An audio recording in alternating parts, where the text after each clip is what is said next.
Hi, I'm John Green. This is Crash Course World History, and today we're going to return, sadly for the last time on Crash Course, to China. By the way, Stan brought cupcakes. Oh, good. I wish I could draw some parallel between this and China, but I got nothing. They're just delicious. I'll sure miss you, piece of felt Danica cut out in the shape of China using blue because we felt like red would be cliche. Mr. Green, Mr. Green, Mr. Green! You don't get to talk until you shave the mustache, me from the past. So the 20th century was pretty big for China because it saw not one but two revolutions. China's 1911 revolution might be a bigger deal from a world historical perspective than the more famous communist revolution of 1949, but you wouldn't know it because one, China's communism became a really big deal during the Cold War, and two, Mao Zedong, the father of communism, China, was really good at self-promotion. Like, you know, his famous book of sayings? Pretty much everyone in China just had to own it. And I mean, had to.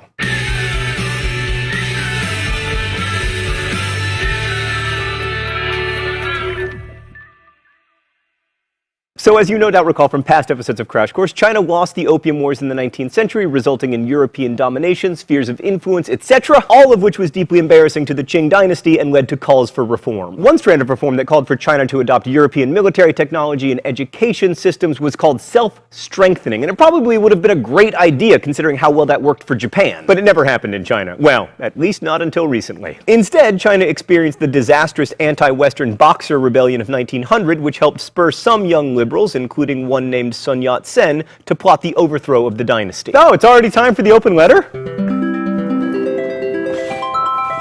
An open letter to Sun Yat-sen. Oh, but first let's see what's in the secret compartment today. Oh, more champagne poppers. Stan, at this point, aren't we sort of belaboring the fact that China invented fireworks? Wow. That is innovation at work right there. We used to not be able to fire off one of these, and now we can fire off 6 at a time if you count the 2 secret ones from behind me. Dear Sun Yat-sen, you were amazing. I mean, the Republic of China calls you the father of the nation. The People's Republic of China calls you the forerunner of the democratic revolution. You're the only thing they can agree on. You lived in China, Japan, the United States. You converted to Christianity. You were a doctor. You were the godfather of an important science fiction writer. But the infuriating thing is that you never actually got much of a chance to rule China, and you would have been great at it. I mean, your 3 principles of the people, nationalism, democracy, and the people's livelihood, are 3 really great principles. I mean, the problem, aside from you not living long enough, is that you just didn't have a face for Warhol portraits.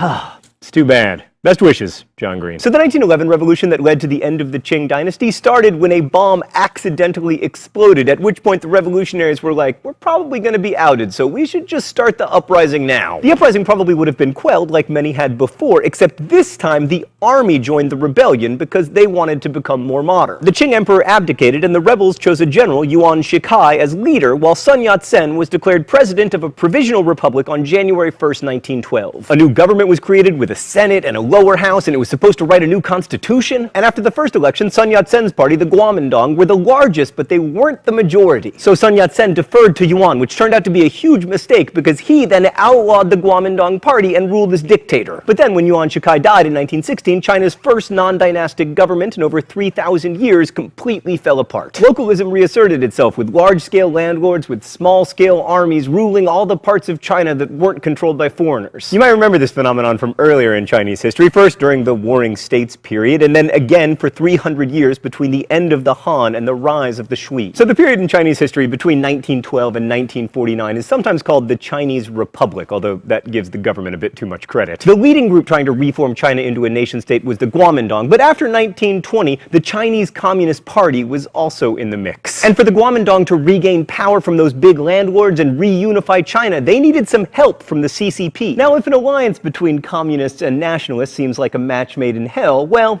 yes, it was. That said, the two did manage to patch things up for a while in the early 1920s, you know, for the sake of the kids. But then Sun Yat-sen died in 1925, and the alliance fell apart in 1927 when Kuomintang leader Chiang Kai-shek got mad at the communists for trying to foment socialist revolution, to which the communists were like, but that's what we do, man, we're communists. Anyway, this turned out to be a bad breakup for a bunch of reasons, but mainly because it started a civil war between the communists and the nationalists. We're not going to get into exhausting detail about the Civil War, but spoiler alert, the communists won. There are a few things to point out. First, even though Mao emerged victorious, he and the communists were almost wiped out in 1934, except that they made a miraculous and harrowing escape, trekking from southern China to the mountains in the north in what has become famously known as the Long March, a great example of historians missing an opportunity since it could easily have been called the Long Ass March as it featured donkeys. Second, for much of the time the Kuomintang was trying to crush the CCP, significant portions of China were being occupied and/or invaded by Japan. Thirdly, the communists were just better at fighting the Japanese than the nationalists were, in spite of the fact that Chiang Kai-shek had extensive support from the US. And each time the nationalists failed against the Japanese, their prestige among their fellow Chinese diminished. And it wasn't helped by nationalist corruption or the collection of onerous taxes from peasants, or stories about nationalist troops putting on civilian clothing and abandoning the city of Nanking during its awful destruction by the Japanese army in 1937. Meanwhile, the communists were winning over the peasants in their northwestern enclave by making sure that troops didn't pillage local land and giving peasants a greater say in local government. Now, that isn't to say that everything was rosy under Mao's communist leadership, even at its earliest stages. By the way, that is an actual chalk illustration.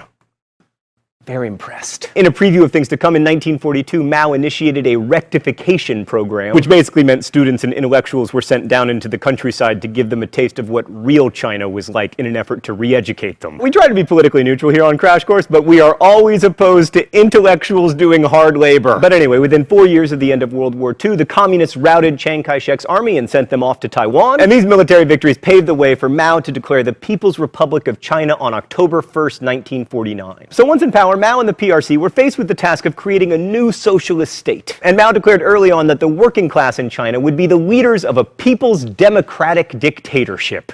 Oh, democratic dictatorships, you're the best. It's all the best parts of democracy and all the best parts of dictatorship. You get to vote, but there's only one choice. It takes all the pesky thinking out of it. The PRC promised equal rights for women, rent reduction, land redistribution, new heavy industry, and lots of freedoms, including freedoms of thought, speech, publication, assembly, association, correspondence, person, domicile, moving from one place to another, religious belief, and the freedom to hold processions or demonstrations. Yeah, no. Even putting aside the PRC's failure to protect any of these rights, Mao's China wasn't much fun if you were a landlord or even if you were a peasant who'd done well. Land redistribution and reform meant destroying the power of landlords, often violently. But centralizing power and checking individual ambition proved difficult for the government, and it was made harder by China's involvement in the Korean War, which helped spur the first mass campaign of Mao's democratic dictatorship. Designed to encourage support for the war, the campaign was called the Resist America and Aid Korea campaign, and it resulted in almost all foreigners leaving China. A second campaign against counter-revolutionaries was much worse. People suspected of sympathizing with the Kuomintang or anyone insufficiently communist was subject to humiliation and violence. Between October 1950 and August 1951, 28,332 people accused of being spies or counter-revolutionaries were executed in Guangdong City alone. A third mass campaign, the 3 Anti-campaign, was aimed at reforming the Communist Party itself, and the final mass campaign, the 5 Anti-campaign, was an assault on all bourgeois capitalism, which effectively killed private industry in China. Very few of the victims of this last campaign actually died, but capitalism was weakened and state control bolstered. Okay, let's go to the thought bubble. Mao and the CCP set out to turn China into an industrial powerhouse by following the Soviet model. We haven't really talked about this, but under the Soviet system, Russia was able to accomplish massive industrialization, not to mention tens of millions of deaths from starvation, through centralized planning and collectivization of agriculture following what were known as 5-year plans. The Chinese adopted the model of the 5-year plans beginning in 1953, and the first one worked, at least as far as industrialization was concerned. In fact, the plan worked even better than expected, with industry increasing 121% more than projected. In order for this to work, though, the peasants had to grow lots of grain and sell it at extremely low prices. This kept inflation in check, and saving was encouraged by the fact that the 5-year plan didn't have many consumer goods, so there was nothing to buy.